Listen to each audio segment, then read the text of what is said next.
Mini vlog, mga ilang araw na nga nag-uulan at ang dami ko na nga labahin kahit everyday ako naglalaba. Maaga nga ako nagising para magluto ng almusal na pangbaon sa trabaho ng kasama ko dito sa bahay.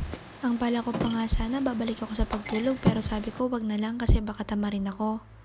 Kaya nga napagdesisyonan ko nang magsalang ng labahin sa labas. Habang naglalaba ako, ayan nag-urong na nga ako para mabawas-bawasan naman yung kalat dito sa loob.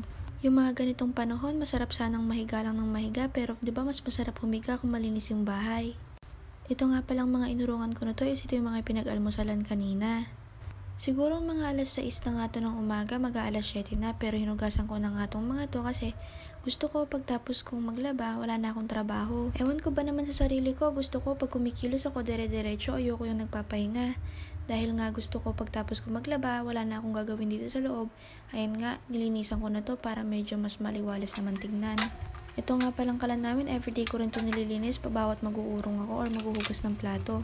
Routine niya na yan na lagi ko siya nililinisan kasi ang sarap sa pakiramdam pag nakikita kong malinis. Ito nga yung favorite part ko, yung maglinis na maglinis at magkuskus na magkuskus dito sa lababo dahil nga gustong gusto kong nakikitang malinis tong lababo. Ganito nga ako pag umiikot na nga yung labahin habang hindi pa natatapos yun, naglilinis-linis na ako.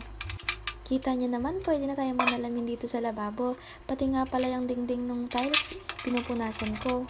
Isa nga rin itong favorite ko yung kuskusin yung dingding dahil nga pag nakikita ko nawawala na yung mga talsik ng mantika, napakasarap sa pakiramdam. Yung ginamit ko nga palang pang kuskus nun, hindi ko alam yung tawag pero ginagamit yun sa lababo.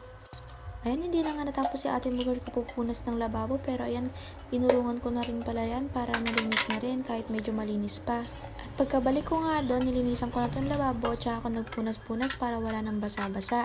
Pagtapos nun, dumiretso na nga ako dito sa lamesa, tinanggal ko na nga yung mga pupwedeng tanggalin dito para hindi nalalangawin. Pinunasan ko na nga ng pinunasan itong lamesa at inayos ko na rin at tinakpan ko na nga yung ulam dito na nakalagay kanina. At ayan na nga yung kusina, medyo malinis na at binalikan ko na nga ito nilalaban ko kanina.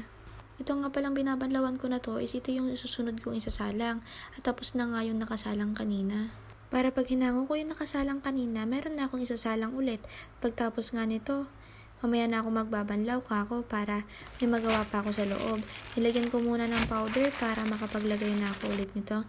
Susunod na isasalang ko. Decolor na nga pala tong sinalang ko. Kukunti lang talaga tong nilalabhan ko. At dumiretso na nga ako dito sa kwarto kasi hindi ko pa pala nalilinis to pagbangon kanina kasi nagmamadali ako makapagluto ng almusal. Usually kasi, pag bumangon ako, inililinis ko na rin dito. Pero yan na nga, sinipag na si ate mo girl, dire-diretso na yung paglilinis at pinagpag ko pa rin yung higaan dahil nga may mga alikabok na bumaba. At gumawa ako ng pwesto dito kasi lagi ako nagla-live sa TikTok. Binuksan ko nga yung bintana para medyo maliwanag. Order nga pala sa akin yung mga nasa upuan at binabalot ko. At pagkatapos nga nun bumalik na ako dito para banlawan yung hinango ko kanina. At ayan, sumilip si nanay, galing siya sa palengke. At pagkatapos nun nagsampay ako. Buti na lang talaga, umaraw na. Sabi ko nga, patuyuin muna kahit papano, kahit yung mga tuwalya lang kasi wala na kaming gagamitin. Grabe, nakakatuwa palang gumawa ng ganitong content. Ayan, kung gusto nyo ng mga ganitong content, mag-comment lang kayo. Ewan ko ba, ang sarap kaya mag-video kasi after nito, papanoorin ko to. Paulit-ulit, hindi ako magsasawa kasi masasabi ko sa sarili ko, ang dami ko palang nagagawa sa isang araw. At ayan na nga, salamat Lord at umaraw na nga po at medyo nakapagpatuyo. Salamat sa panonood, babush!